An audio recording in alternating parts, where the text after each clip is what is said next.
1950s. Then a man whose name was Anders Franzén read about the Vasa and got really interested in the history of the ship. So he started looking for the ship. It was difficult to find her or relocate her because in different documents they had different places indicated. So he spent quite a lot of time in searching for the Vasa, eventually relocated her and decided that the ship had to be brought up. And that was 1957. It was 1961. The Vasa came to the surface again. It took such a long time to prepare the salvage operation, 4 years. And then Vasa was placed on a dry dock, which was just a temporary museum for the Vasa. When the naval base moved out of this area, then there was an empty dry dock here. That's why they decided to use it. They decided to use it to build the new Vasa Museum. And when it was built, the entrance part and the side walls were constructed first and the back was left open and there was water in it. So what they did then took the pontoon where the Vasa was standing since 1961 and the aluminium cover, that is to say the whole temporary museum, and simply towed it into the new museum, and then took off the cover and fastened the pontoon to the floor and pumped off some water underneath and built the back wall. So that's how the Vasa came to the new museum. So we can say that she has sailed altogether 3 times. The first voyage 1621, the second one was 1957, and then she did not sail that much herself, just into the dry dock, and the last time she was actually towed. So she did not make so many real voyages. So that is the Vasa. But I think it is a fascinating ship in many ways.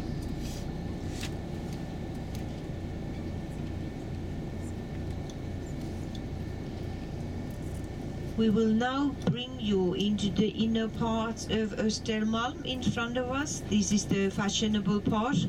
And then now you can see this beautiful ensemble of houses along the shoreline here. If you're looking for a 20-room apartment, a condo in Stockholm, this is the place where you can find it. The price can be, well, we can say from, we pay, the average is 10,000 US dollars per square meter in the central area. Here we can say that it starts from 20,000 US dollars and up. So be prepared. And if you have 20 rooms, you have quite a few square meters also. The highest price that was paid in Stockholm was actually in this area in front of us. A man who has invented a computer game called Minecraft. Have you heard about it? Yes. He has bought a place, paid 200,000 Swedish kronor per square meter, which is around a little bit more than 30,000 US dollars per square meter. It's on the top floor, a brand new building. He has a swimming pool on the roof and a good view, of course, across the city. Not that he can use the swimming pool that much, only in the summer. And we do have actually quite a few guys that have made a fortune by making computer games. And then on the left-hand side, now you can see a museum, a historical one. And then we pass also a showroom for Ferrari and Maserati. Are there any gentlemen that would like to get off here and have a look, or maybe buy a car? I don't know how you could get it on board on the ship. Might be difficult to get it into the cabin. Or that maybe they have some special space there. Maserati and Ferrari. Well, it is an obvious choice of place because this is now the exclusive part of the city, and I think you can feel an air of prosperity here when you look at the buildings. They are well maintained and the apartments are bigger than in other parts of the city. And interior details can be quite as beautiful as the facade, like in the red brick building on the left hand side, the balconies. Somebody has put a lot of flowers around there. There can be white Carrara marble, Italian Carrara marble in staircases here, ceiling paintings, stucco work and so on, so that it is the interior details are quite exclusive too. The school on the left hand side has the flag still there, as you can see, although the kids are on holiday now. Our compulsory education consists of 9 years of schooling, and then after that most kids continue another 4 years before they can actually start studying at university and in college. And all that is free. Education is free. They get also free books, and free hot meal is given to the children until they leave the high school or gymnasium. And here you can see a couple of guys that have done it, the two with the white and black caps. And now their adult life begins. If they do all these 13 years of schooling, then they are 20. When after 20 they can start studying at university and in college, where tuition is free for European Union citizens. Not for anybody, not for else. It's just European Union citizens that have free tuition at universities and in colleges, where all students have to buy books and all the other material they need for their studies. And then to do a master's degree usually takes 4 years. But we do have many students that are part-time students only. They work and then they study part-time, and it can take longer. And to finance the studies, Swedish people can get a government granted loan for studies, and which they have to pay back then when they have taken their degrees. And education is part of our social services. We do have quite extensive system of social insurance here. That is to say, we have a very high tax rate, but we do get something in return also. An average Swede who makes around $4,000 per month has to pay between 35 and 40% income tax, depending on the municipality, because that is only local tax. And then when you just earn $6,000 or even more per month, then you have to pay the government tax as well, up to 20% of your income, which means that you may have to pay more than 50% income tax if you are a doctor, which is a very well-paid job. Lawyers earn a lot of money, and so on. So yeah, our income tax is progressive, but then the government gives us not only free education, but we have also children's allowance, around $150 per, no, almost, it's more than that, $170 paid every month until the child is 16 years old. And if the child continues studies in high school, then he or she gets a grant of the same size until the high school is over.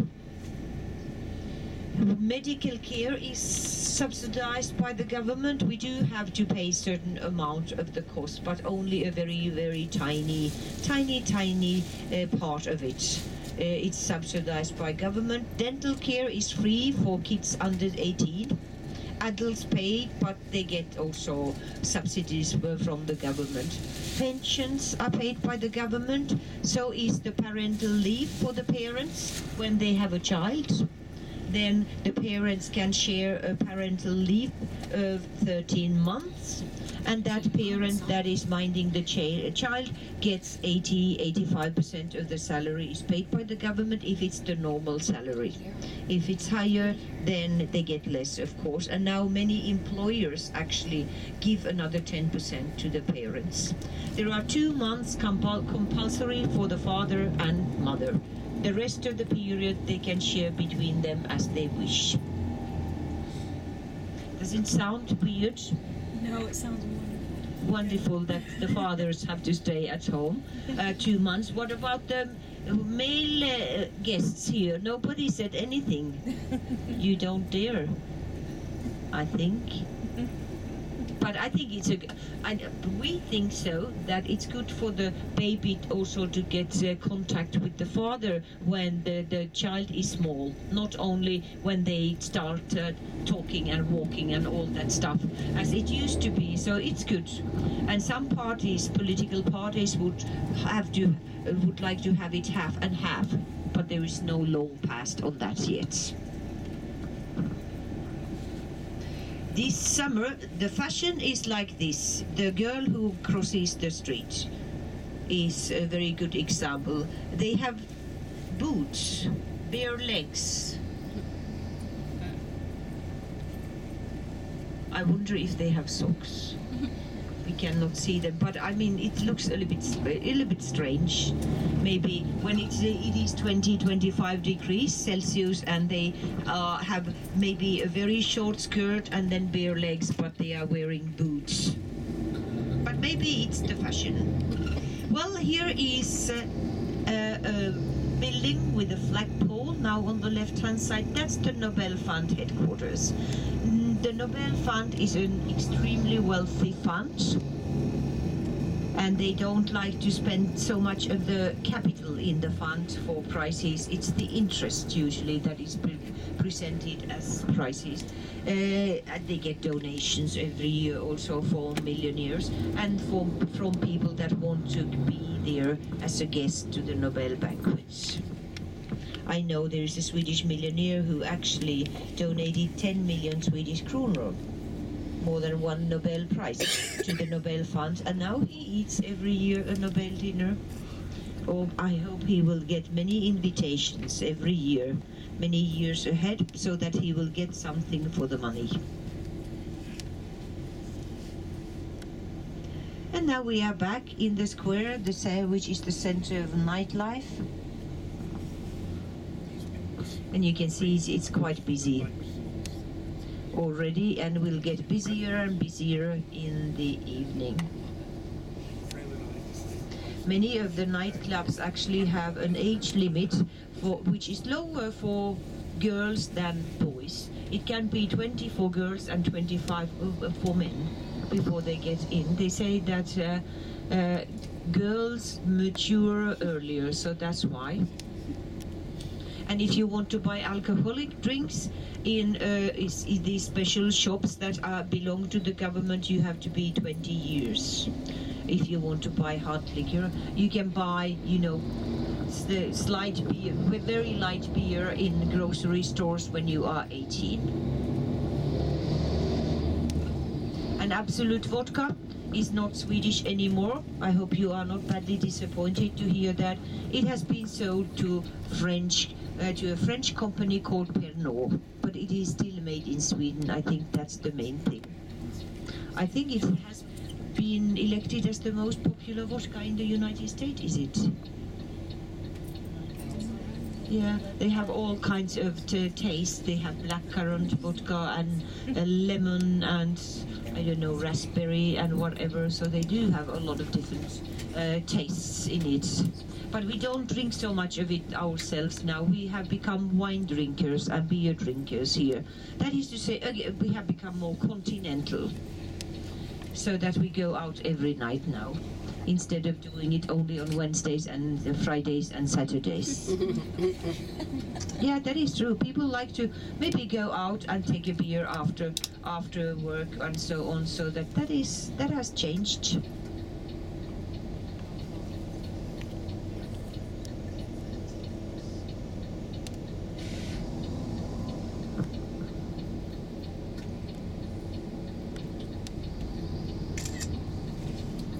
Well, this is Friday afternoon. That's why the traffic looks like this.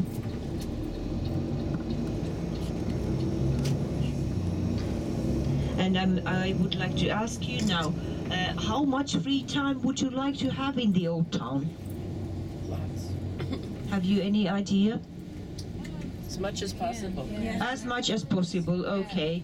You plan to have something to eat maybe and maybe shop? Yes. Okay, then I'm just sitting here and planning the walk there. So then I will just shorten it. If the traffic we can not do so much about it. So that's and there aren't so many different ways of getting to the old town. That's the problem. Because it's an island, so there aren't so many bridges leading there, and from this side there is only one bridge that we can cross with the bus, because we are too heavy for the other one. Stockholm was not built for cars, and you can see it in the traffic gets pretty jammed here, and then also parking is difficult. There aren't many areas where you can park, so many people just park the cars alongside the streets, which can be difficult. Then if you have a bigger vehicle as we do, it can be difficult to get through.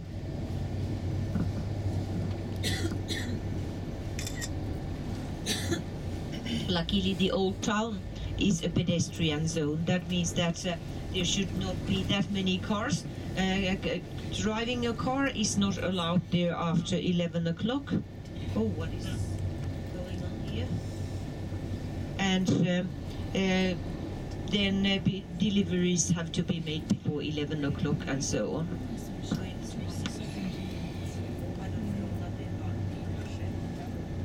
I wonder why, what is going on here? The police? Oh, that is a transport to a hospital, an urgent transport. Maybe the police is going to escort them. No, they are not. They block the street there. Maybe there has been a bank robbery. Yeah, you can hear that I have a lively fantasy. My imagination gets going. Is working now already, trying to figure out what it can be. And there's right over there, she said, right around the corner from the Vasa is the Astrid Lindgren Museum. It's a private museum where all of her characters, she started in the others, could be, of course, the one that everybody knows. And you can buy a ticket to take a special like fairy tale train. You know, and look around, it's been very, very popular. But she said that's probably, Pippi was, you know, very independent, spoke her mind, and that's probably has to do with the way women have always been smart. Oh, there is no bank here, just a pawn shop on the left-hand side. Yeah, maybe they have of course valuable things in the pawn shop, but it's funny to see it in the exclusive part of the city. But maybe they can be run out of cash too. We have actually in the old town a pawn shop which has become a jazz club, and there in that jazz club there is a lot of things hanging down from the ceiling. That is to say, things that people had pawned and never came and picked them up. So they are still left there in case somebody comes back.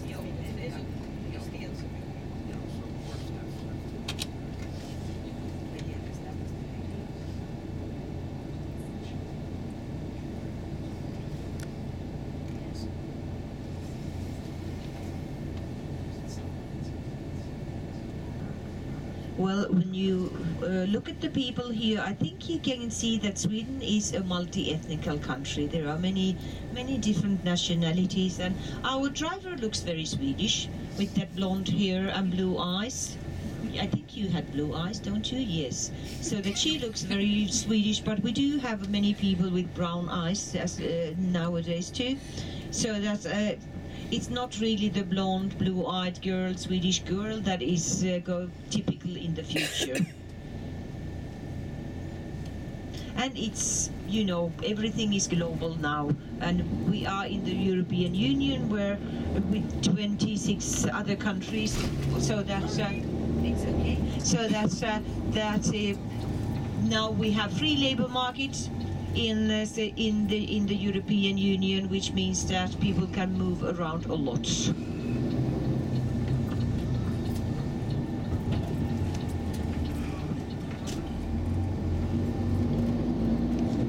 So this is the city center in front of us now, and we will not go there. We take a street left to get to the old town as quickly as possible, and I will make a short walk with you because I want to give you free time. Also, I know it is important. And then 1:45 is the time when we should depart from the pier, for the pier from the old town, and our driver has another group immediately afterwards, so that I would not like to keep longer. It's not so nice to be late. So 1:45 is the departure from the old town, and I will point out the meeting point and everything for you.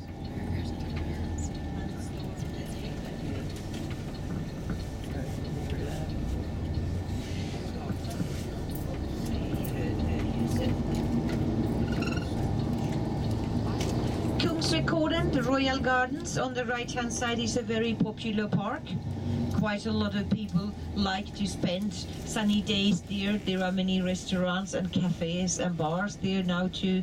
Last weekend we had also the annual Taste Stockholm festival, which means that they had restaurants had put up temporary tents so that the park was full of those, and then